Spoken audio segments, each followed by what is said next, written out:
마음을 치유하고 관세음보살 연부를 일심으로 실천하는 관음 기도 도량 광명사.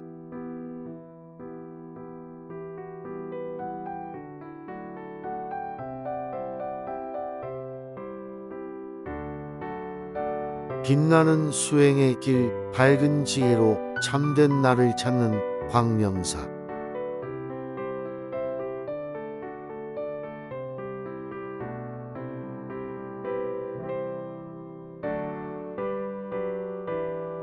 해탈성불에 이르는 수행의 문을 활짝 열었습니다.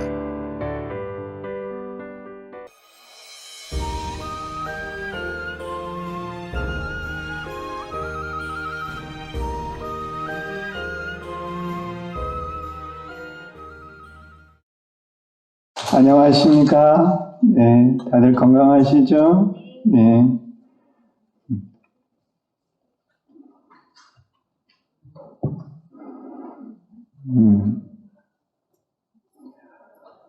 우리가 그 법화경 제22 총루품을 같이 공부하고 있습니다. 지난 시간에는 이제 그 총루품의 명칭에 관한 말씀을 드렸죠. 그래서 이 총루품은 부처님께서 제자들에게 법화경의 유통을 거듭 부촉을 하는 거예요.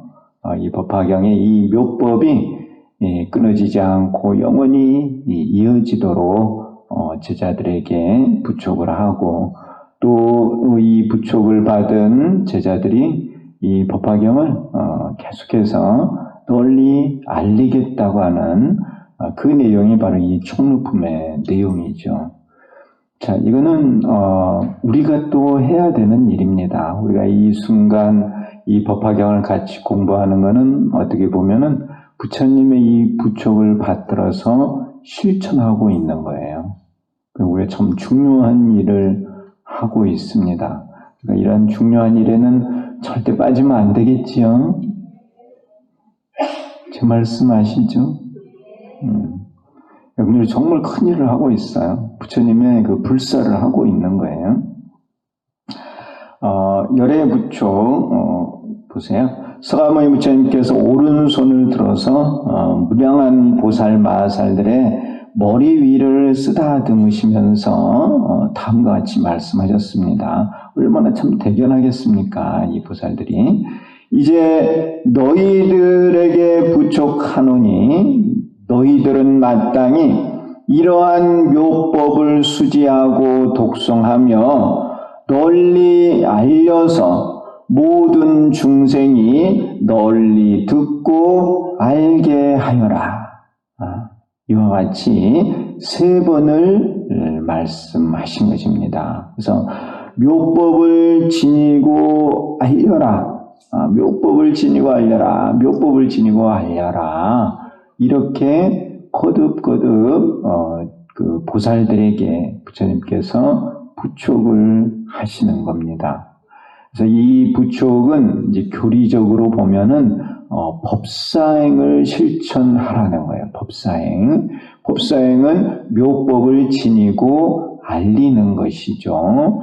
그래서 이 제10법사품에서 부처님께서 야광보살에게 이 법사는 열애의 방에 들어가서 열애의 옷을 입고 열애의 자리에 앉아서 법을 설해야 하느니라. 이렇게 법사행을 말씀하신 거예요.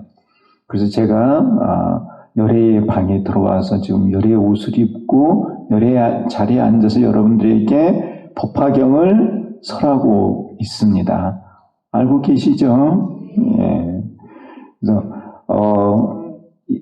이 말씀 표현에는 이제 어떻게 표현이 되고 있느냐 하면은 부처님께서는 대자비가 있고 인색함이 없고 또한 두려움이 없으시다. 자, 이게 법화경 원문에는 이렇게 되어 있습니다. 총명품에 열애유대자비 무제 갈린 영무소외 이렇게 세 가지로 표현을 하고 있어요. 이 열애가 이렇게 말씀하신 것이 바로 법사행에 대한 말씀이라는 거예요. 그래서 부처님께서 이제 대자비가 있다는 것은 열애방에 들어간 것이고, 인색함이 없다는 것은 열애의 옷을 입으신 것이고, 두려움이 없다는 것은 열애의 자리에 앉으신 거예요. 그래서 이 세 가지를 제자들에게 부촉을 하신 거예요. 너희들도 이와 같이 해야 된다. 열애의 방에 들어가 열애의 옷을 입고 열애의 자리에 앉아서 이 법을 설해야 한다는 것을 부처님께서 이렇게 표현하고 있습니다. 그래서 대자비가 있다는 것은 열애의 방이고, 인색함이 없다는 것은 열애의 옷이고, 두려움이 없다는 것은 열애의 자리라는 거죠. 대자비는 이제 열애의 방은 대자비라는 것은 열애의 방에 들어가는 게 대자비를 일으키는 것이에요.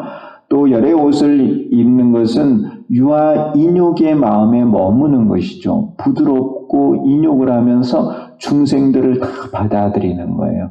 그러니까 미운 중생, 이쁜 중생 없이 모두 받아들여서 다 법을 가르치는 거예요. 그게 유아 인욕에 머무는 것이거든요. 그러니까 인색하지 않다는 거예요. 누구에게는 주고 누구에게는 주지 않고 그런 것이 아니라 그러한 인색함이 없이 모두를 다 받아들이는 것, 그것이 바로 열애의 옷을 입는 것이고, 또 두려움이 없다는 것, 두려움이 없다는 것은 다 알기 때문에 두려움이 없어요. 우리가 죽음이 두려운 이유는 모르기 때문에 그런 거예요. 죽음 이후의 세계에 대해서 모르니까 죽음을 두려워하는 거죠. 죽어서 어디로 갈지 알 수 없으니까 두려워하는 거예요. 근데 여러분들은 두려워하지 마세요. 여러분들은 분명히 다음 생에도 또 구인사 신도가 될 거예요. 왜? 늘 아침 저녁으로 이렇게 소원을 세우고 있으니까. 그러니까 두려워하지 마세요. 대답이 왜 이렇게 약해요? 이럴 때는 크게 대답을 하셔야죠. 두려워하지 마세요. 네, 감사합니다. 두려움이 없는 거예요. 그러니까 이제 잘 알고 밝게 알고 그러면은 두려움이 없어요. 근데 내가 뭘 잘 모르잖아요. 그럼 남들 앞에 가서 뭐 발표하면 두려워. 내가 잘 알면은 별로 두려워할 게 없어. 누가 무슨 말을 해도 잘 대답할 수 있으니까. 그래서 두려움이 없다는 것은 열애의 자리에 앉은 것이다. 열애의 자리는 모든 것을 실상으로 관하는 그런 자리예요. 이러하기 때문에 삼재원흉의 묘법을 볼 수 있는 부처님의 지혜를 중생에게 줄 수 있다. 열애는 이러한 세 가지를 다 갖추고 있으니까 모든 중생에게 부처님의 지혜를 줄 수가 있는 것입니다. 이러한 열애의 법을 배워서 중생에게 베풀어야 한다고 부촉을 하셨습니다. 그래서 열애가 어떠한 것을 가지고 있는지를 우리가 알아서 그 열애의 법을 배워서 우리 스스로가 실천을 해야 한다는 것이에요. 또한 부처님께서 당부하시기를 만약 중생에게 믿음이 있으면 법화경을 설하여 부처님의 지혜를 얻게 하고, 만약 중생에게 믿음이 없으면 그 중생을 버리지 말고 방편을 사용하여 인도하여야 한다고 하셨습니다. 그러니까 이 법화경은 믿음이 있는 중생에게는 법화경을 바로 설해주고, 믿음이 부족하면 그 중생들에게는 방편을 써서 차츰 인도해서 때가 되면 또 법화경을 가르쳐라 하는 말씀입니다. 아셨죠? 법화경은 정말 어려운 경전이에요. 근데 이 법화경을 믿지 않고 받아들이지 않는 중생에게 막 이거를 말하잖아요. 그러면은 그 중생이 의심을 하고 받아들이지 않고, 거기까지만 해도 그런데 이 법화경을 만일 비방을 하게 되면은 그 중생이 업을 지어서 법화경 만나기가 어려운 거예요. 많은 고통을 받아야 될 수도 있어요. 그러니까 함부로 설해주지 말라는 거예요. 그러려면은 지혜가 필요해요. 법화경을 가르치는 사람. 그 중생의 근기를 잘 알아가지고 그 근기에 맞게 설해야 하기 때문에 그래요. 그래서 저도 이렇게 법문을 가면은 중생들을 잘 봐요. 유심히 보고 말을 해야 되는지 안 해야 되는지 좀 가리려고 제 나름 노력을 한다는 거예요. 바로 법화경이 이러한 내용 때문에 그래요. 근데 이 믿음이라는 게 그 신근이라 그래서 나무의 뿌리와 같아요. 신근은 믿음의 뿌리거든요. 나무를 보면은 큰 나무가 있고 작은 나무가 있잖아요. 이제 풀도 있고, 풀은 뿌리가 아주 작죠. 관목, 이제 사람 크기만큼 자라는 그런 나무들, 그런 나무들은 뿌리가 또 조금 이제 풀보다 크지만 큰 나무보다는 작죠. 큰 나무들은 뿌리가 깊죠. 뿌리가 커요. 그러니까 나무가 크게 자랄 수 있고 많은 꽃을 피우고 많은 열매를 맺는 거예요. 근데 믿음이 정말 그래요. 이렇게 신도님들 다 앉아 계셔도 그 신근이 전부 다 차이가 나요. 믿음의 근기가 차이가 난다는 거예요. 그 신근에 따라서 지혜가 또 다른 거예요, 지혜가. 그래서 사람들을 보면은 잘 믿고, 믿음이 두터운 사람들에게는 깊은 내용을 설해줄 수 있다는 거죠. 근데 믿음이 약한 사람들에게는 함부로 말해줄 수가 없는 거예요. 그런 부분은. 이 부처님의 이 말씀은 너무너무 타당한 말씀입니다. 사람들은 불법이 다 똑같을 거라고 생각하는데 그렇지 않아요. 불법에는 이런 차별이 있는 거예요. 물론 궁극의 진리는 차별이 없죠. 모든 것에 다 통하지만은 부처님의 가르침은 층이 있다는 거예요. 낮은 근기를 위해서 설하시는 가르침이 있고 높은 근기를 위해서 설하는 가르침이 있고 가르침이 이렇게 다른 거예요. 그래서 이제 법화경도 방편이 있다는 것입니다. 자, 이렇게 하는 이것이 부처님의 은혜에 보답하는 것이다. 우리가 부처님의 은덕을 입고 살고 있는데 그 부처님 은덕에 보답하는 길은 뭐냐면은 중생들에게 법화경을 가르치는 거예요. 이거 명심하세요. 네. 부처님 은덕에 보답하는 길은 중생들에게 법화경을 가르치는 거예요. 법화경을 믿을 만한 사람들에게는 그대로 가르침을 주고 그러한 믿음이 부족한 중생들에게는 방편을 써서 근기를 성숙시켜서 구경에는 법화경을 가르치는 거예요. 그것이 부처님 은혜에 보답하는 것입니다. 그래서 이 내용이 어디에 이제 이어지느냐 하면은 이 다음 품인 제23품 야광보살 본사품에 이 야광보살이 그 부처님의 은혜에 보답하기 위해서 몸을 태우고 팔을 태워서 불법을 알리는 거예요. 묘법을 가르치는 거예요. 그래서 그 모습이 부처님 은혜에 보답하는 그런 모습인 거예요. 대단하죠. 자기 몸을 태워서 자기 팔을 태워서 불법을 알리는 거예요. 그게 바로 부처님 은혜에 보답하는 길이라는 거예요. 근데 그게 상당히 상징적인 의미를 가지고 있는데 내 몸을 불살라서 부처님의 법을 알리는 것, 그것이 부처님 은혜에 보답하는 것이다. 내가 신명을 다 바쳐서 법화경을 알리는 것, 그것이 부처님 은혜에 보답하는 것이다 하는 것을 여러분들이 잘 알고 계셔야 된다는 거예요. 우리가 무슨 일을 하고 살아야 하는가, 여기에 이렇게 잘 나타나 있습니다. 무슨 일을 하면서 살아야 된다고요? 묘법을 지니고 알리는 일을 하면서 살아야 한다는 거예요.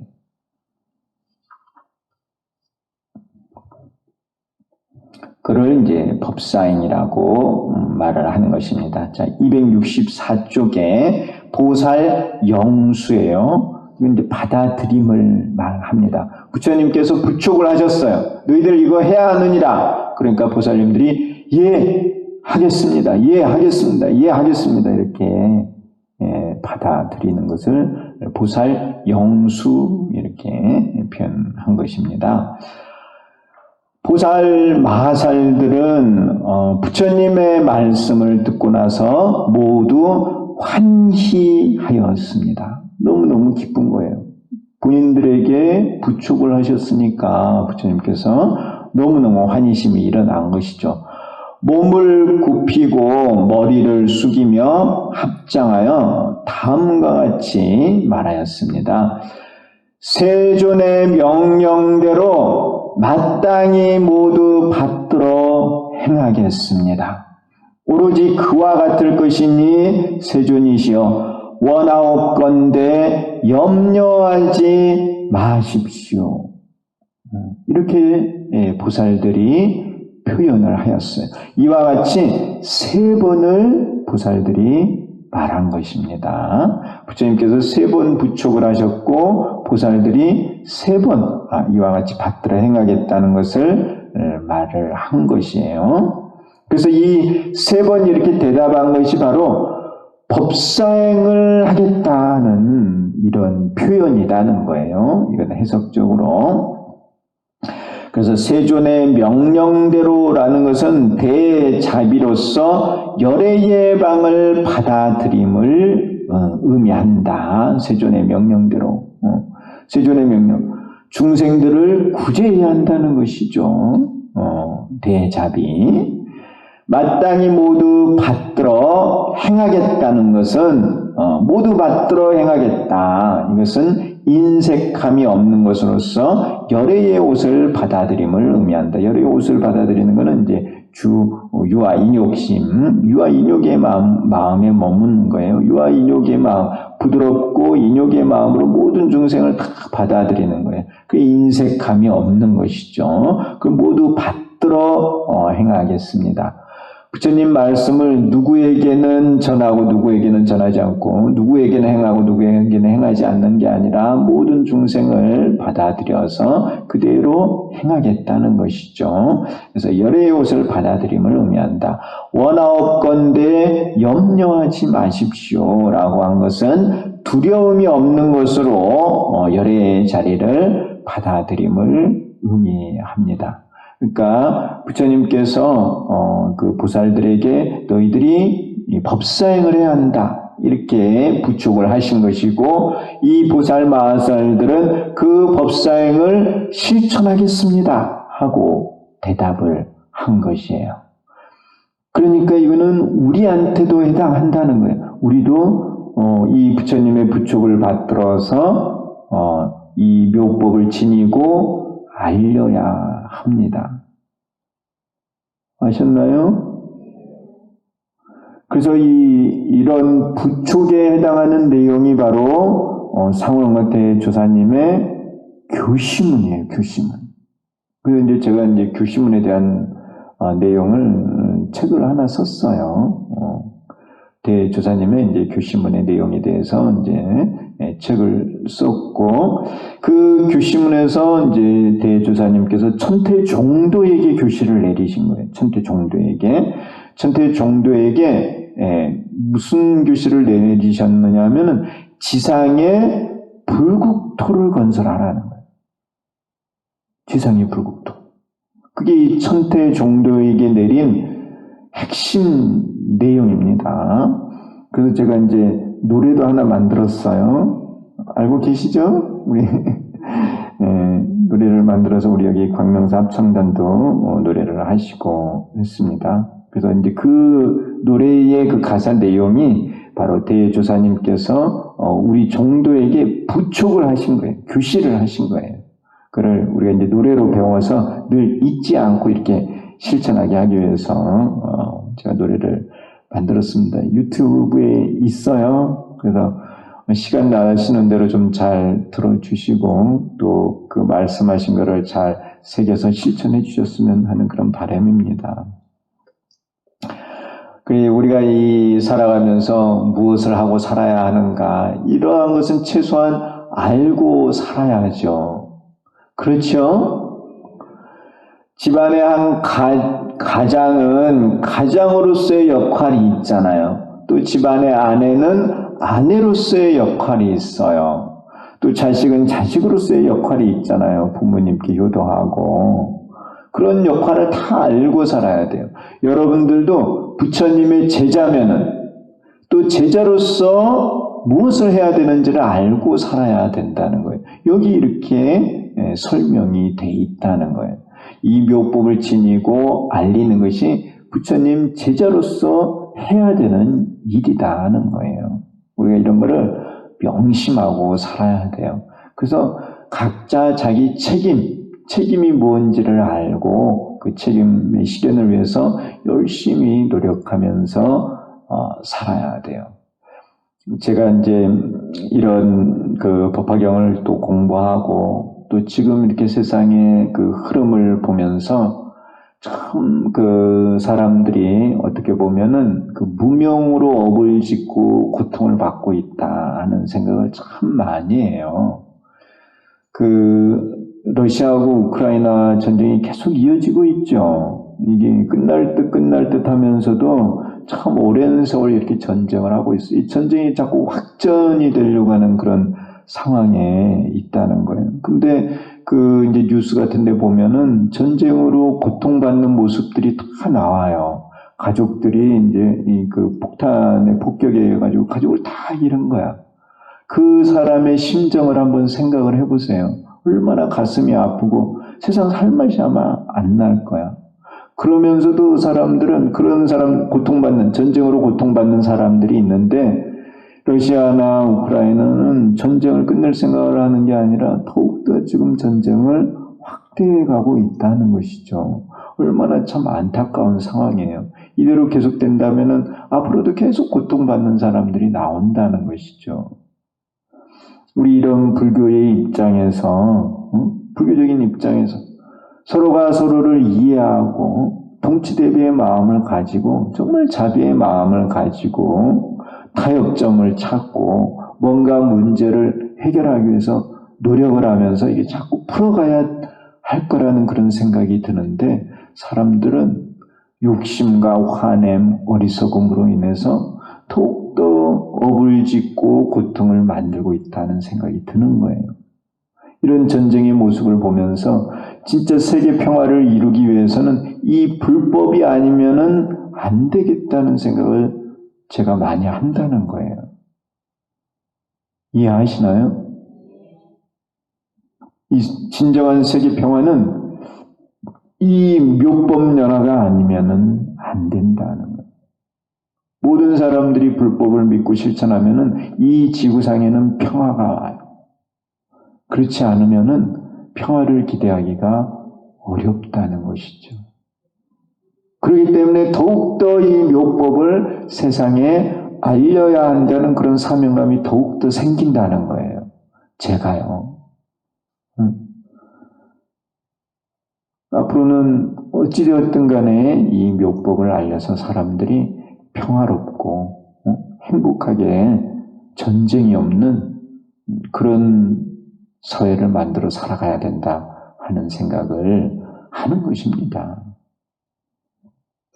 우리가 왜 이런 전쟁이 일어나고 이 전쟁이 지속됐는지를 생각을 해보면은 답은 역시 불법에 있다는 것을 알 수가 있습니다. 자, 이런 부처님의 명을 받들어서 실천한다는 것은 그것이 또한 불국토를 건설하는 거예요. 세계 평화를 이루는 것이에요. 사필창산 이거는 뭐냐면은 이제 일이 끝났으므로 각자 집으로 돌아가세요 이런 거예요. 우리 이제 법회 끝나면은 맨 나중에 뭐 하죠? 예, 폐회 선언한 다음에 사내가 부르죠. 예, 사내가를 부르는 겁니다. 이렇게 사내가를 부르는 거하고 똑같아요. 그래서 이제 일이 끝났다는 건 뭐냐면 여기서 일은 무슨 일일까요? 무슨 일이 끝난 거죠? 부처님께서 방편품에서 모든 부처님께서 1대4 인연으로 세상에 출현하신다고 했어요. 1대4. 그래서 1대4가 바로 묘법이라고 말씀을 드렸죠. 1은 무한 생명이고 대는 무상불이고 사는 무예해탈이고 이 세 가지 삼덕은 바로 일승법을 말해요. 일승의 과덕이죠, 과덕. 그거를 얻게 하기 위해 중생들이 그것을 얻게 할 그 목적으로 세상에 출현하신다는 거예요. 말하자면 묘법을 가르칠 그 목적으로 모든 부처님께서 세상에 오신다는 거예요. 묘법을 알리는 게 부처님 일이에요. 묘법을 알리는 게. 우리는 묘법을 배워서 그 묘법을 성취해서 부처가 될 수가 있는 거거든요. 부처님께서 오셔서 중생제도 하시는 거예요. 부처 만들러 오신 거예요. 성문을 만드는 것도 아니고 영광을 만드는 것도 아니고 보살을 만드는 것도 아니고 부처님께서 하시는 일은 오로지 부처님을 만드는 일을 하시는 거예요. 중생들을 가르쳐서. 그래서 중생들에게 부처되는 법을 가르치신 거예요. 중생들에게 부처되는 법을 다 가르치셨으니까 부처님 하실 일이 끝난 거죠. 나머지는 제자들이 받들어서 실천하는 거예요, 실천. 그러니까 여기 이제 부처님께서 제자들에게 묘법을 가르쳤고 너희들이 묘법을 지니고 알리라는 부촉을 다 하셨으니까 부처님께서 하실 일이 끝나셨다는 거예요. 열애의 부촉과 보살의 받들미 이루어졌다. 이때 서가모니 부처님께서 시방에서 오신 모든 분신의 부처님들께서 본토로 돌아가시도록 다음과 같이 말씀하셨습니다. 모든 부처님께서 각각 안주하시던 곳으로 가시고 다보불탑께서는 돌아가 예전과 같이 되시옵소서 이렇게 부처님께서 말씀하신 거예요. 이제 타방에서 오신 분신분들은 이제 원래로 돌아가시라고 하고 다보불탑께서도 예전과 같이 이제 돌아가시라고 하셨는데 다보불탑은 보영보살 권발품이 끝날 때까지 계속 머물러 계십니다. 관세음보살 본품에도 등장하세요. 관세음보살님께서 다보불과 부처님께 서가모니 부처님께 공양을 올리죠. 분신의 부처님들께서는 탑을 열기 위해 오셨으며 그 일이 끝났으므로 본토로 돌아가시게 하셨습니다. 탑을 거듭 열지 않기 때문에 분신의 부처님들께서는 돌아가시고 다시 나타나지 않으십니다. 분신 부처님을 부르신 이유는 다보탑 문을 열기 위해서 부르셨죠. 다보탑 문을 다 열었고 그 안에 이제 앉아 계시기 때문에 이 분신분들이 하신 역할이 이제 끝났어요. 그러니까 본토로 돌아가시라고 한 거예요. 다보 부처님께서는 법화경을 증명하기 위해 오셨으며 정문과 본문의 정분이 끝났으므로 예전으로 돌아가시게 하셨다. 그렇지만 유통분을 듣기 위해 다보 부처님께서는 계속 남아 계셨습니다. 네. 자, 시중환희, 여기 있는 이제 대중들이 환희하는 내용이에요.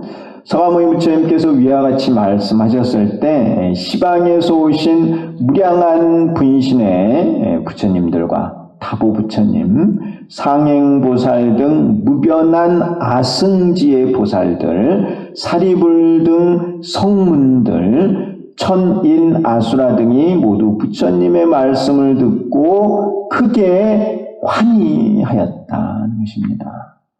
그래서 법회를 보잖아요. 제가 이제 법사 스님으로 가서 법회에 가서 그 법문을 딱 하고 나잖아요. 그러고 나서 사람들이 그 법문을 듣고 기뻐하면은 제가 보람을 느껴요. 많은 기쁨을 느껴요. 정말 큰 기쁨을 느끼는 거예요. 그러니까 이런 부분이 너무너무 사실은 저는 이해가 잘 돼요. 오늘 법회에 가서 사람들이 법문을 열심히 잘 듣고 기쁘고 환희하면서 신심이 더욱 일어나서 뭔가 더 하려고 할 때 그러한 모습을 볼 때 법사로서 어떤 기쁨을 많이 느낀다는 거죠. 자, 법문을 듣는 사람은 법문을 들어서 기쁘고 법문을 한 사람은 부처님의 법을 전해서 기쁜 거예요. 다 기쁜 거죠. 그래서 법화경은 기쁨의 경전이라고 제가 말씀을 드렸잖아요. 서품부터 쭉 이렇게 환희가 이어져요. 환희가. 그 법화경을 읽을 때마다 기쁨이 일어나.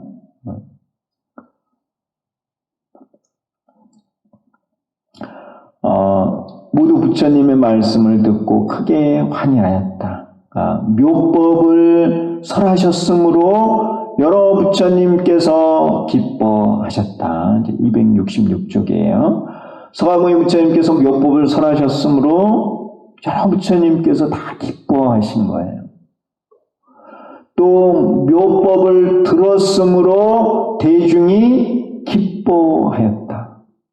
묘법을 다 대중이 듣고 이해를 하고 수기를 받고 그와 같은 일이 있었으므로 대중이 다 기뻤다는 것이죠. 또 묘법을 듣고 현재와 미래에 이익을 얻게 되므로 모두 기뻐하였다는 겁니다. 설하신 부처님께서도 기뻐하시고 법을 들은 제자들도 기뻐하시고 그리고 앞으로 이제 모두가 다 이익을 얻게 되니까 전부 다 기뻐하였다는 거예요. 그러니까 이제 법회 끝나면은 맛있는 거 먹어야죠. 기뻐하고 잔치하는 거예요, 잔치. 그리고 꼭 법회 끝나고 점심 공양하죠. 그 법회는 어떻게 보면은 진짜 잔칫날과 똑같아요. 그래 이제 그 전에 여기 부산에는 삼광사는 법회 날이 장날이죠. 그렇죠? 지금은 이제 코로나 때문에 그렇지만은 코로나 전에는 매월 1일, 2일은 그 앞에 장날이야, 장날. 그래서 사람들이 막 많이 모이고 서로 뭐 기쁜 얘기하고 하면은 참 정말 보기가 너무 좋아요. 삼광사의 그런 모습을 볼 때마다 이 부산은 불국토다 하는 생각이 들어요. 근데 지금도 마찬가지예요. 어느 지역보다도 여기 부산은 불자들이 많고 특히 우리 천태불자들이 많고 그러니까 항상 오면은 느낌이 좋고 불국토 같은 느낌이 들어요. 또 이렇게 법화경을 열심히 공부하시는 분들이 이렇게 많고 이렇게 법화경과 인연이 돼서 이 공부를 한다는 것은 쉬운 일이 아니에요. 이렇게 법화경 공부하시는 분들도 많고 그래서 정말 불국토 같은 느낌이 듭니다. 이해하시나요? 네. 그리고 이 부산은 기쁨이 많은 곳이에요. 는 모르겠지만은 우리가 이렇게 이 부산에서 법화경 공부를 하고 하니까 법화경 그 공부하고 나서 그런지 몰라도 계속 부산에는 좋은 일이 생겨요. 그렇죠? 별로 대답들이 없네. 계속 좋은 일이 있잖아요. 그러지 않아요? 계속 나는 우리 부산이 발전하고 저번에 뭐 그 흰남로도 피해 갔잖아요. 남마들도 별일 없이 지나갔죠. 부산은 보호를 받는다니까요. 그리고 이렇게 큰 행사도 계속 치르고 뭐 또 부산 국제영화제인가요? 그런 거 해서 뭐 세계적으로 요즘 한류가 뜨고 있는데 유명한 이제 프로듀서들이 온 거예요. 여기 한국을 보려고. 그런 걸 통해서 부산이 알려지는 거예요. 물론 한국이 알려지지만은 부산도 또 알려지고. 그래서 나는 너무 좋다고 생각을 해요. 이제 그 이면에는 알게 모르게 우리가 이렇게 열심히 법화경 공부하고 부처님 법을 공부하고 하니까 운적으로도 돕는다는 거죠. 이해하시나요? 그러니까 저기 집에서만 계시지 말고 이렇게 나와서 같이 이렇게 법사 스님하고 얼굴을 보면서 공부하는 게 훨씬 더 좋아요. 아셨죠? 꼭 엎드려 잘 받기네.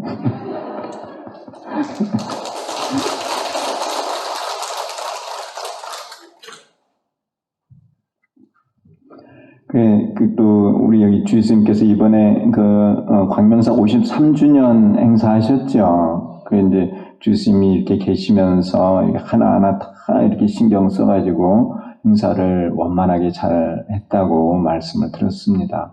그래서 이제 그런 걸 봐도 우리 광명사도 발전하고 있다는 생각이 들어요. 그래서 그 이면에는 이렇게 제가 말씀드리지만 우리가 열심히 법화경을 공부하기 때문에 불보살님들, 신장님들이 다 기뻐하는 거예요. 분명히 그게 있습니다. 이 세상뿐만 아니라 온 법계를 통해서 이 묘법 이상의 법이 없어요. 이 묘법은 부처님도 스승으로 삼는 거예요. 이 묘법이라는 게. 부처님도 이 법을 가지고 부처님이 되셨기 때문에 그래요. 그 얼마나 대단한 법이에요. 우리가 지금 그거를 공부하고 있는 거예요. 그러니까 불보살님, 신자님들이 다 기뻐하는 거예요. 그리고 여러분들도 반드시 이 묘법을 공부하고 지니고 또 세상 사람들에게 알려야 돼요. 다만 여기서도 부처님께서 부촉을 하셨듯이 믿음이 있는 사람에게는 그대로 전해줘도 되지만은 믿음이 부족한 사람들에게는 방편을 써서 인도를 해서 전해줘야 한다는 거예요. 그 방편에는 여러 가지가 있어요. 여러 가지. 소원이 지중한 사람들에게는 소원이 이루어지도록 인도를 하고 또 문화를 좋아하는 사람들에게는 문화를 알려주고 그러면서 인도를 하는 거예요. 불교에는 얼마나 많은 문화들이 있어요. 좋은 문화들이 많잖아요. 이 원래 문화 포교가 대단한 힘을 지니고 있어요. 그래서 이 우리나라가 문화 강국이라고 하는 그 부분이 앞으로 불교를 포교하는데 엄청나게 크게 작용을 할 거예요. 특히 이 불교 문화는 훌륭한 문화가 많습니다. 진짜 고급 문화가 있어요. 하다못해가 아니라 우리 그 전통적인 바루공양은 음식 문화 가운데 아주 고급 문화예요, 여러분. 바루공양. 바루공양은 아주 청결한 문화죠. 하나도 남기는 게 없잖아요. 깨끗하고 음식을 다 덜어서 먹으니까 섞어 먹지 않고 너무너무 위생적이고 음식 찌꺼기가 하나도 남지 않는 그런 음식 문화예요. 얼마나 좋은 문화예요. 그리고 그 밥을 먹으면서도 수행을 한다고 하는 그것이 고급 문화라는 거예요. 아무나 할 수 없는 거예요. 그런 좋은 문화를 우리가 가지고 있어. 우리가 이렇게 이제 바쁘게 살고 하니까 그걸 이제 쉽게 이렇게 실천을 하지 못해서 그렇지 좋은 문화는 불교 안에 있다는 거예요. 그러고 보니까는 요즘 젊은 세대들이 밥을 안 먹는다면서요. 그 왜 그래요? 밥이 얼마나 좋은데, 우리 제가 말씀드렸죠. 우리 이제 천대중 신도님들이 꼭 알고 계셔야 되는 거는 쌀, 보리, 혼시, 그리고 콩, 된장국 말이에요. 그리고 무, 배추. 제가 이 5가지는 꼭 드셔야 된다고 말씀을 드렸죠. 그리고 구인사는 이 5가지가 항상 나와요. 365일 된장국 나오죠. 항상 쌀보리 혼식을 해요. 구인사는. 그리고 반찬은 밑반찬으로 항상 김치 나오잖아요. 뿌배추 항상 나오는 거예요. 이것이 수행하는 사람들에게는 필수 음식이에요.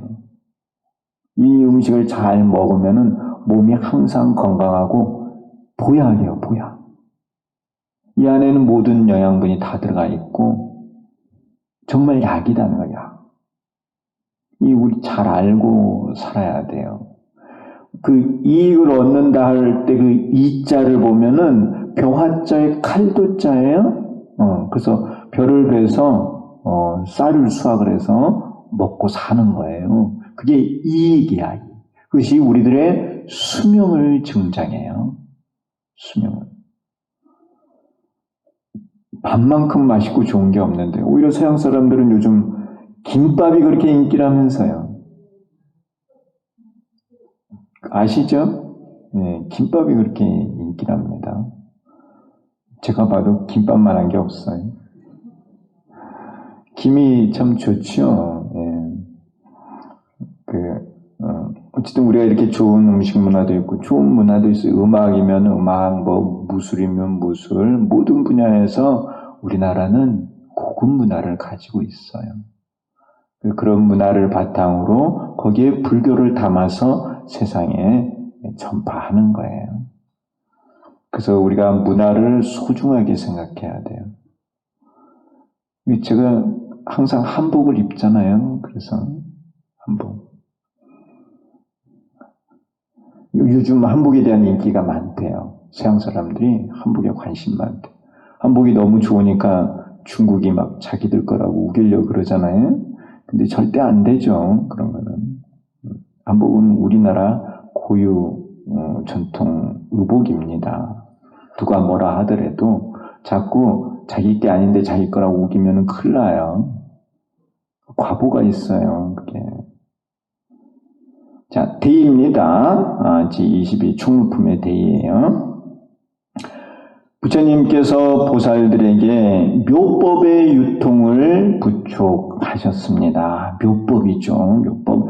대자비를 가지고 인색하지 않고 두려움이 없이 묘법을 설해야 한다고 하셨습니다. 이것은 곧 열애의 방에 들어가 열애의 옷을 입고 열애의 자리에 앉아 법을 설하는 법사행을 부촉한 것입니다.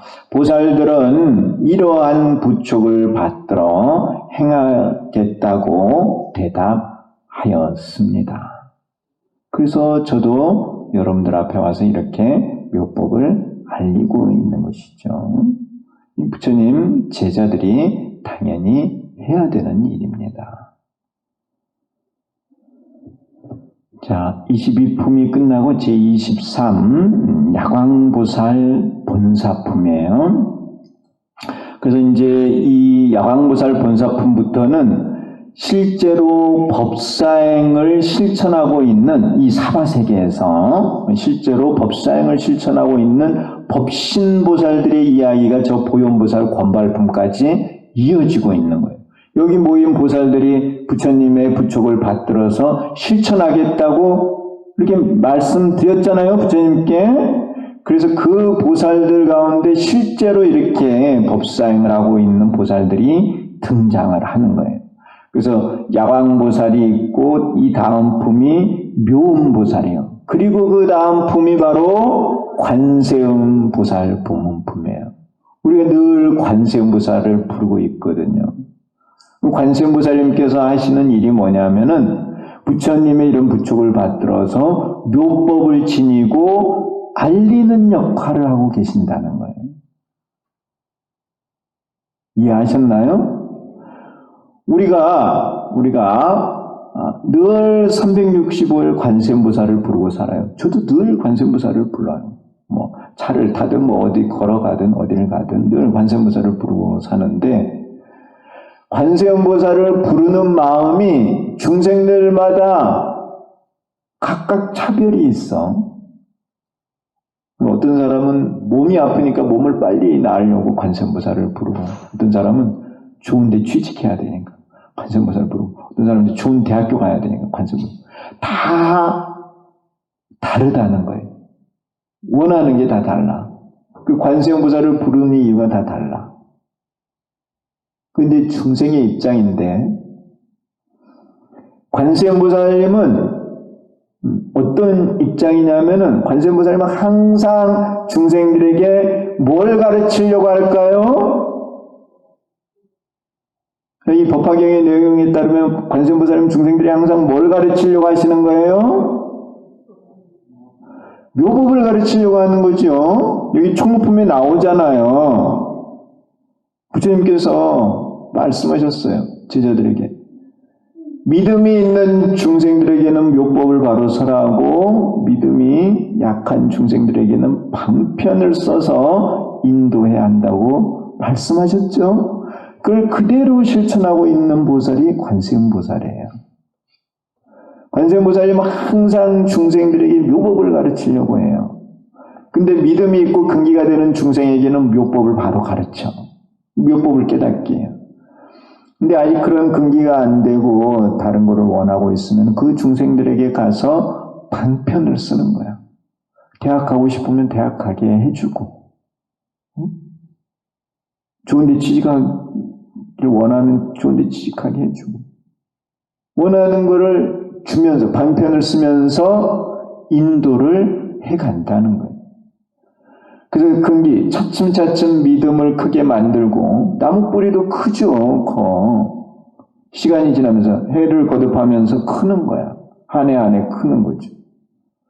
한 생 한 생 살아가면서 관세음보살을 믿으면서 자꾸자꾸 믿음이 커지는 거예요. 관세음보살님은 계속 방편을 써서 믿음을 키우는 거죠. 그래서 어느 순간 믿음이 커지면 그 중생에게 이제 묘법을 가르쳐서 부처가 되게 만드시는 거예요. 그래서 그 관세음보살님께서 방편을 쓰는 것을 보문 이렇게 표현을 하는 거예요. 그 보문을 통해서 들어가는 것은 결국은 묘법의 세계예요. 이해하셨나요? 이해하셨어요? 우리가 관세음보살 부르는 거에 대해서 제가 말씀을 드리는 거예요. 그리고 이제 관세음보살 본품 다음에 다라니품이 나오죠. 그래서 이 다라니품은 야광보살이라든가 뭐 또 용시보살인가 이런 보살들 또 나찰령 이들이 법사를 보호하겠다는 내용이 다라니품이에요. 그리고 묘장엄왕 본사품은 야광보살, 약상보살이 묘장엄왕을 교화를 해서 불도에 들게 하는 거예요. 이 화덕보살에 대한 내용. 그리고 이제 맨 마지막이 보현보살 권말품이에요. 이 보현보살이 법신의 보살로서 묘법을 지니고 알리는 일을 하는 거예요. 근데 이 보현보살은 근기가 높은 그런 법화경 공부를 많이 한 이런 분들을 찾아와서 법을 설하는 그런 대단한 보살인 거예요. 근데 이들이 전부 다 묘법을 지니고 알리는 역할을 하고 있어요. 다 법사다 하는 거야, 법사. 그래서 이러한 법사는 이제 법신의 법사라고 해요. 법신을 갖추고 있으면서 동시에 여러 곳에 나타나서 묘법을 알리는 거예요. 근데 처음부터 묘법을 알리는 게 아니고 방편을 써서 중생들을 키운 다음에 묘법을 받아들일 수 있을 때 묘법을 설하신다는 거예요. 여기 충무품에 그 내용이 나와 있잖아요. 부처님께서 믿음 있는 중생에게는 바로 설하고 그렇지 않은 중생은 방편으로 인도하라. 그를 그대로 실천하고 있습니다. 아셨나요? 그러니까 관세음보살님은 우리들에게 항상 묘법을 가르치려고 해요. 근데 우리들이 이제 그런 마음이 아직 안 돼 있으면 이제 방편을 쓰시는 거예요. 근데 우리가 이제 묘법을 배우려고만 하면은 그러한 마음을 내서 무상고리의 마음을 내서 수행을 하면은 관세음보살님께서 묘법을 설해 주신다는 거예요. 그러니까 관세음보살님께서 하시는 일이 무엇인지를 여러분들이 잘 아셔야 된다는 거예요. 그 관세음보살님은 법사라는 것을 내가 처음부터 여러분들한테 말씀을 드렸습니다. 이 여러 법사들이 있습니다. 얼마나 많은 법사들이 있어요. 이 많은 법사들이 묘법을 지니고 알리고 있는데 그 가운데 처음 등장하는 이 그 법사가 야광보살이에요. 그래서 제10품에서도 제10법사품에서도 서가모니 부처님께서 야광보살에게 법을 설하셨거든요. 그 야광보살이에요. 근데 이 야광보살의 특징이 뭐냐면은 고행이에요. 고행. 그러니까 힘든 일을 하는 거야. 힘든 일을 하면서 법사행을 하는 거야. 법사행. 묘법을 지니고 중생들에게 알리는 거야. 그 묘법을 내가 지니고 있으면서 성취하기 위해서 노력을 하고 아래로는 중생들을 가르쳐서 묘법을 성취하게 하는 거예요.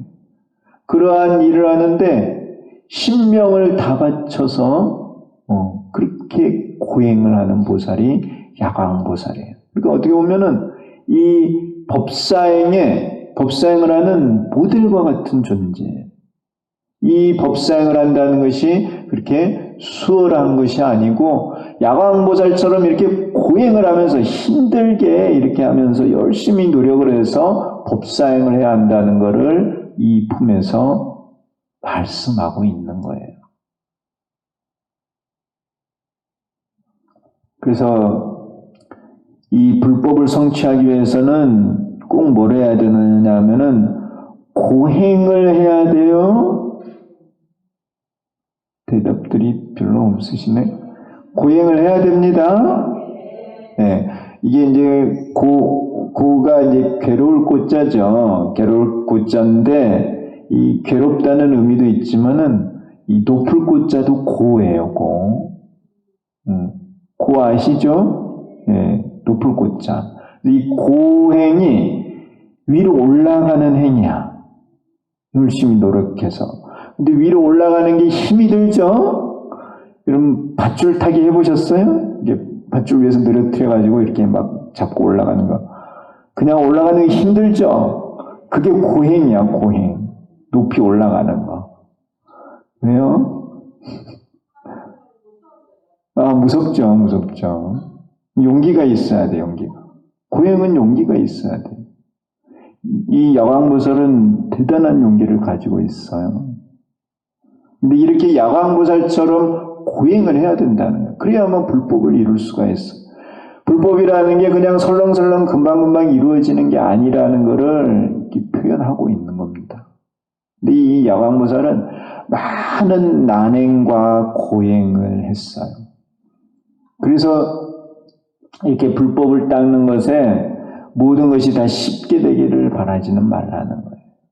힘든 과정을 거쳐가면서 그런 걸 이겨내면서 내가 강해지는 것이고, 그래서 불법을 성취할 수 있다는 거예요. 이제 화성유품에서는 험난한 길을 가는 것으로 묘사를 하고 있어요. 험난한 길. 길을 가는데 험난한 길을 가는 거예요. 그래도 여러분들 걱정하지 마실 건 뭐냐면은 내가 묘법을 지니고 열심히 하고 있으면은 불보살님들, 신장님들이 도와준다는 거, 도와줘. 비록 힘들기는 하지만은 가호하고 도와주는 사람들이 있기 때문에 헤쳐갈 수 있는 거예요. 아셨죠? 예. 그리고 우리가 이 야광보살 본사품을 배우는 이유는 불법을 성취하기 위해서는 고행이 필요하다 하는 것을 부처님께서 야광보살을 통해서 말씀하시려고 했던 거예요. 어디 불법을 지니고 알리는 것이 쉬운 일이겠어요. 그것은 힘든 일이다는 거예요. 그렇지만은 내가 마음을 내고 실천을 하면은 반드시 또 도와서 이루게 해주신다는 거예요. 자, 이 품에서 야광보살의 법사행을 설하여 법화경에 유통을 권한다. 자, 명칭입니다. 야광보살이라고 하는 그 이름과 이 본사는 이제 과거의 일을 본사라고 이렇게 표현을 해요. 과거에 성수광 장자가 있었다. 이거는 그 야광보살의 이제 전생의 이름입니다. 성수광, 이 이름이에요. 성수광 장자가 있었다. 그는 일장비구로부터 열애의 무상청정한 평등대회에 대해 듣고 환희하였다. 이 무상청정한 평등대회가 바로 묘법이에요. 묘법. 그래서 일장비구로부터 이러한 불법을 듣고 환희한 거예요. 이에 좋은 약을 가지고 가서 일장비구와 스님들께 공양을 올리고 그 공덕을 무상보리로 회양을 하였다는 겁니다. 이 성수광장자가 돈이 많은 부자예요. 부자인데 그 불법을 배운 스님들께 가서 약을 공양을 올린 거예요. 약을. 그리고 그 약을 올려서 생긴 그 공덕을 무상보리, 깨달음, 이 평등대회에 요 평등대회를 얻는데, 보리를 얻는데 회양을 한 거야. 그 공덕을 가지고 내가 부자 되는데 쓰는 것이 아니라 부처님께, 여기 그 비구들께, 스님들께 공양을 올린 그 공덕이 있는데 그 공덕을 나와 모든 중생의 깨달음으로 회양을 한 거예요. 이 성수광장자가. 그리고 이제 보리를 이루고 청정한 힘이 생겼을 때 그의 이름을 듣고 그의 이름을 부른다면 중생의 몸에 있는 사백사병과 몸에 있는 병, 그리고 마음에 있는 사견우치, 마음의 병이겠죠. 몸과 마음에 있는 병의 사견우치의 병을 없애주겠다고 소원을 세웠습니다. 자, 야광보살이 앞으로 수행을 해서 자기가 능력이 생기면은 중생이 가진 모든 병을 없애주겠다고 서원을 세웠어요. 병을 없애주겠다. 그래서 약왕이 되는 거예요. 이름이. 약. 네. 약 중에 제일 좋은 약이 뭡니까? 네, 묘약이라고 했어요. 묘약. 네, 감로약, 묘약. 묘약입니다. 네, 묘약이 제일 좋은 약이에요. 자, 성수광 장자가 보시한 좋은 약을 먹고 나서 스님들은 묘법을 듣게 되었고, 그 약의 힘에 의해서 사대의 증감에 의한 병과 번뇌 진해에 의한 병을 없앨 수가 있었다. 성수광 장자가 준 약을 가지고 이렇게 병을 없앨 수가 있었다는. 이 약으로 인해 대중은 무상보리에 발심을 하고 미래에 성불할 수 있다고 생각하였다.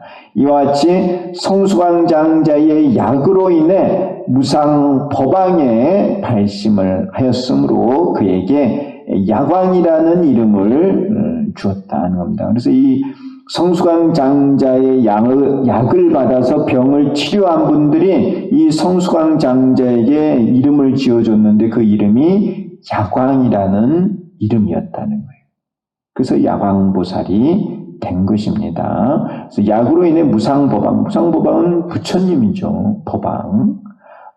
부처님이 되겠다는 그런 발심을 하였으므로 약왕이라는 이름을 지어주었다는 것입니다. 이 내용이 불설관, 약왕, 약상 이 보살경에 나오는 내용을 제가 요약을 해놓은 거예요. 그래서 약왕, 약상 보살 경이 있어요.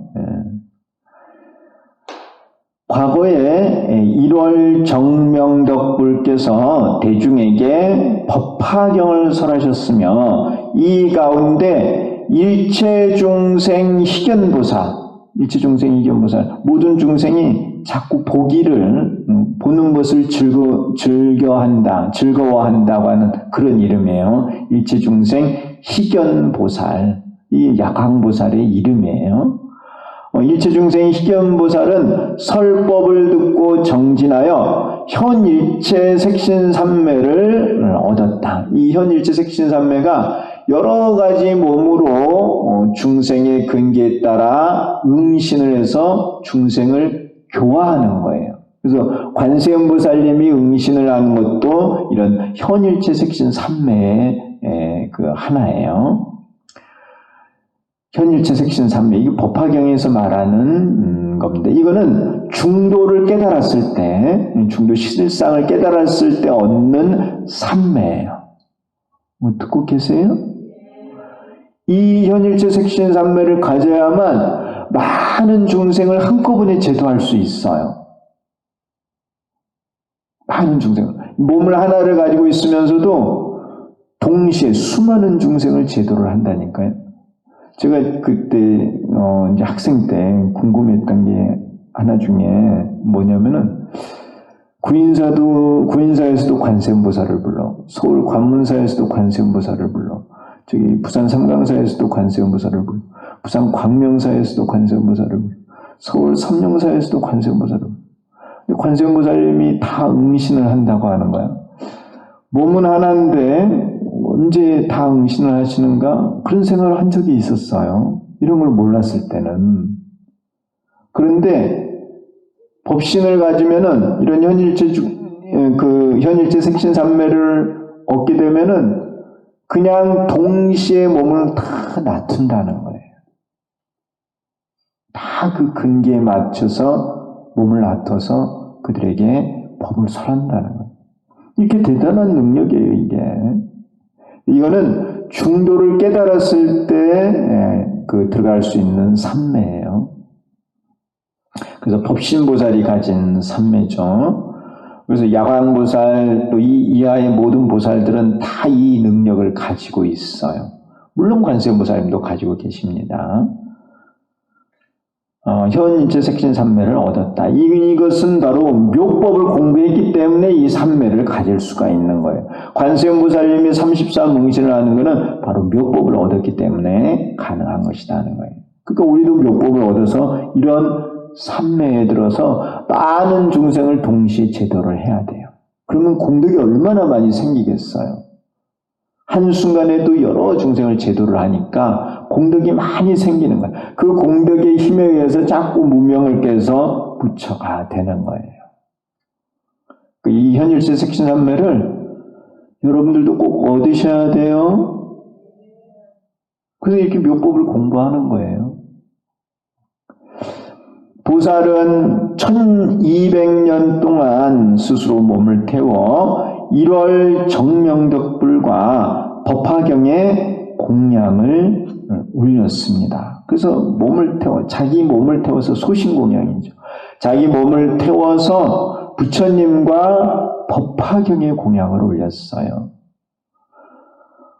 수명이 끝난 다음 1월 정명덕불의 국토 가운데 정덕 왕가에 태어났다. 그러니까 왕자로 태어난 거예요. 왕자로. 이 부처님께 이제 법화경을 배워서 현일체 색신삼매를 얻고 몸을 태운 거예요. 몸을 태워서 1200년을 타고 난 다음에 이제 수명이 다한 거예요. 그리고는 죽어서 왕자로 다시 태어난 거야.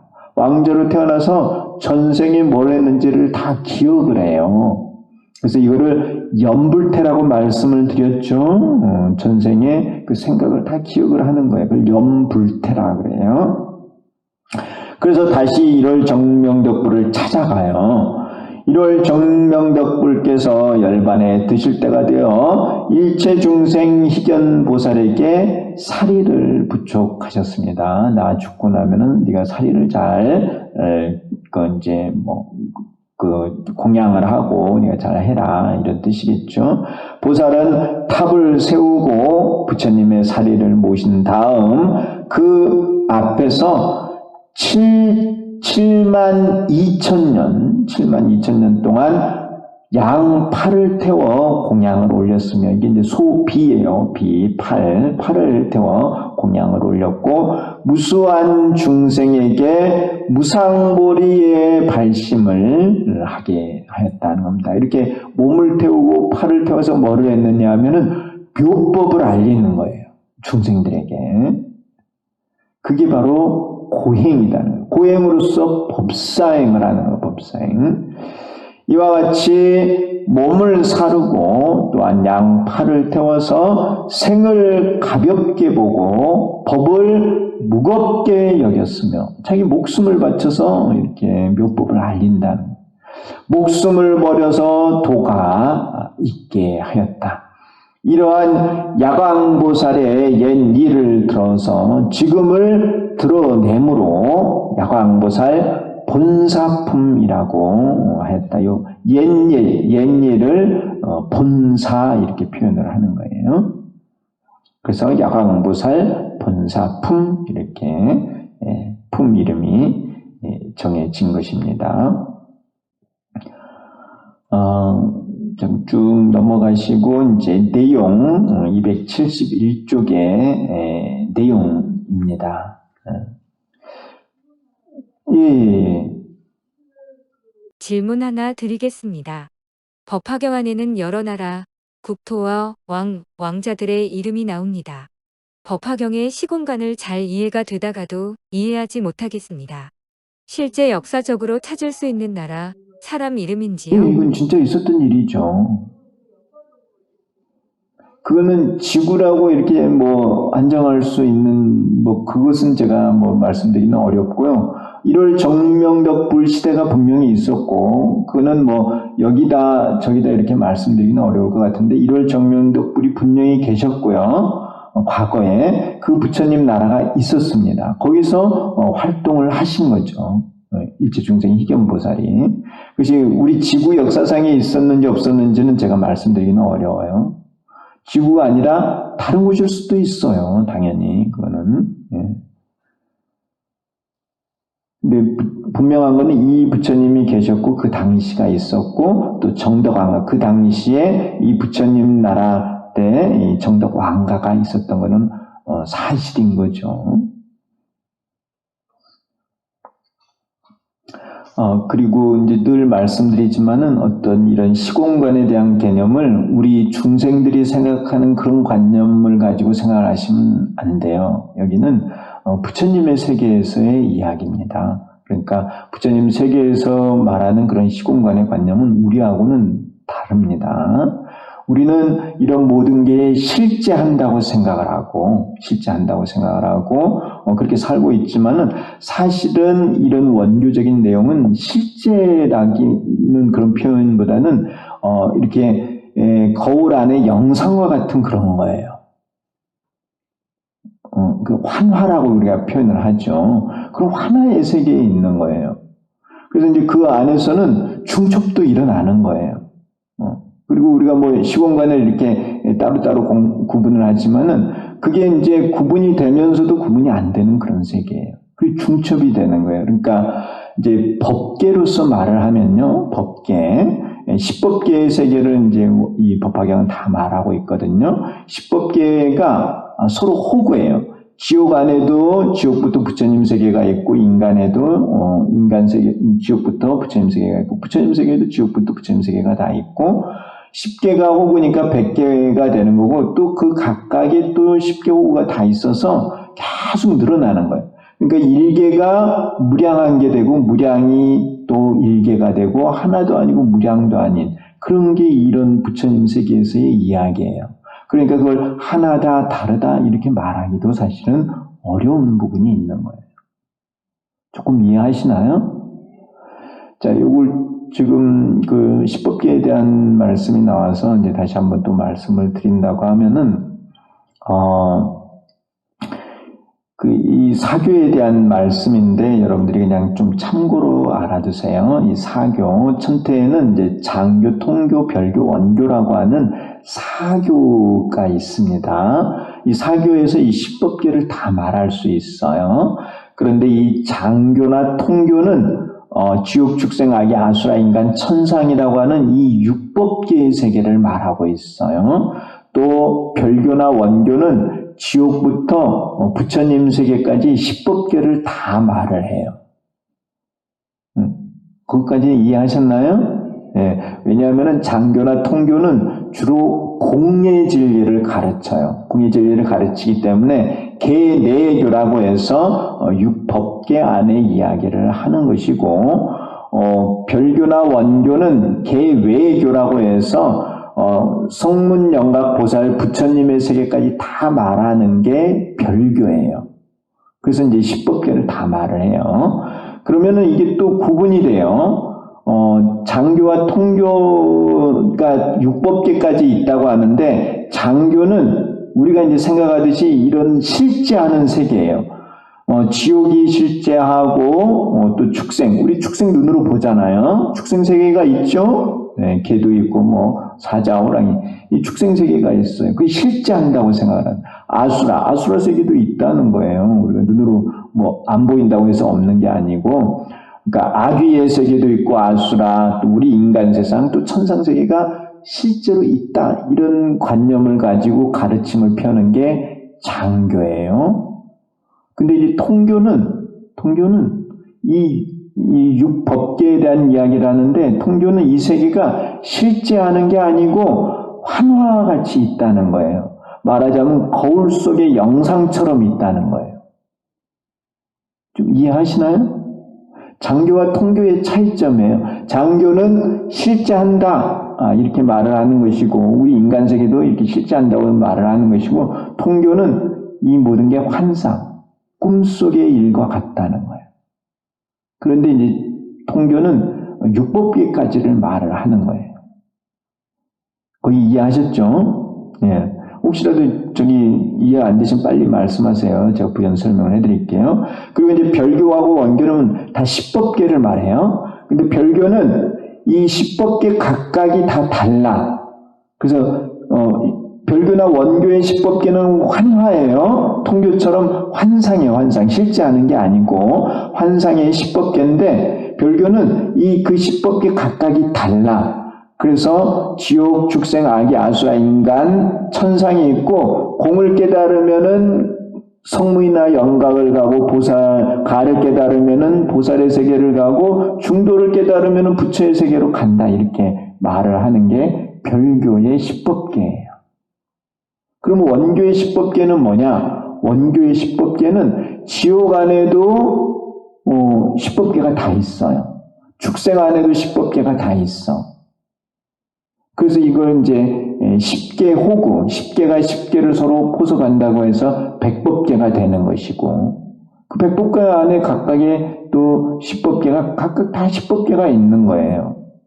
그래서 이게 이제 삼재 원흉이 되거든요. 공가중이 다 원흉한 거예요. 공 안에도 공가중, 가 안에도 공가중, 중 안에도 공가중이에요. 그래서 하나가 무량이고 무량이 하나고 하나도 아니고 무량도 아닌 이런 십법계의 세계가 원교의 십법계예요.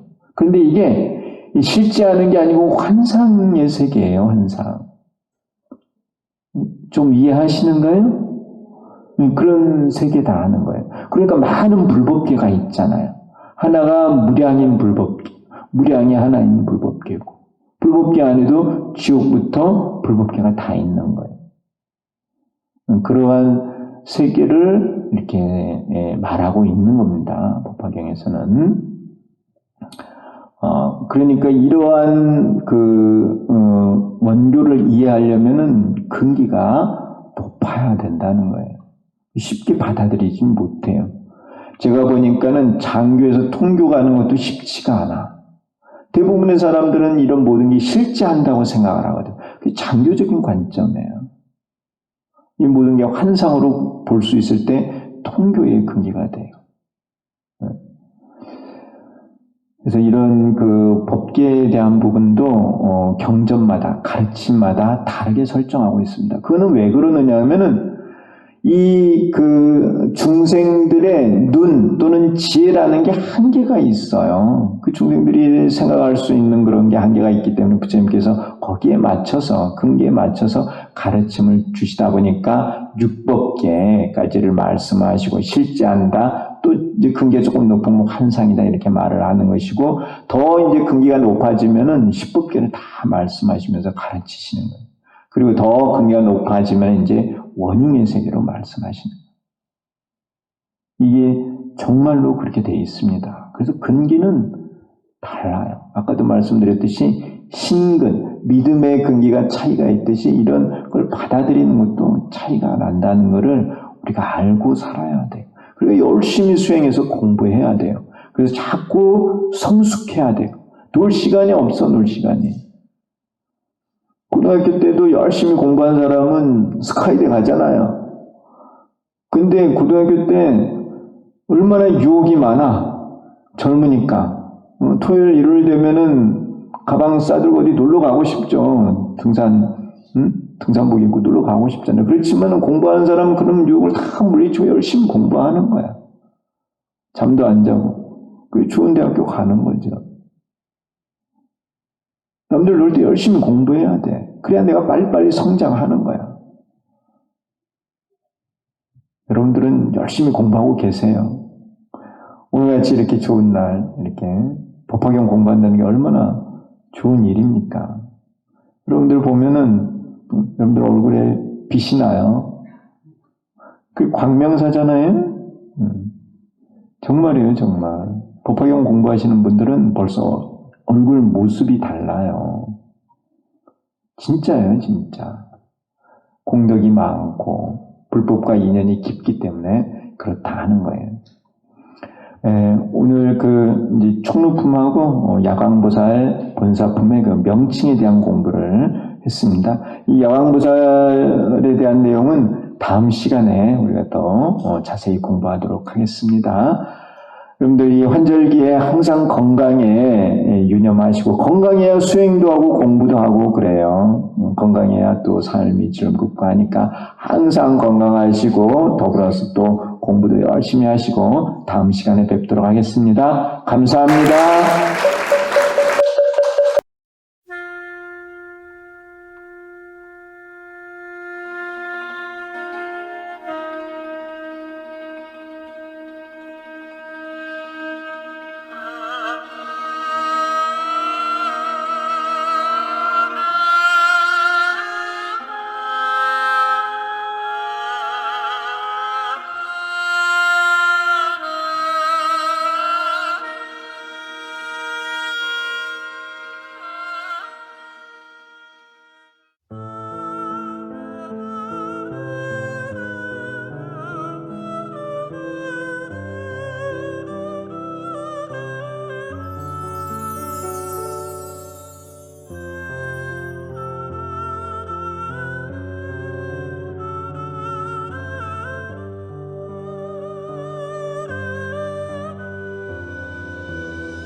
함께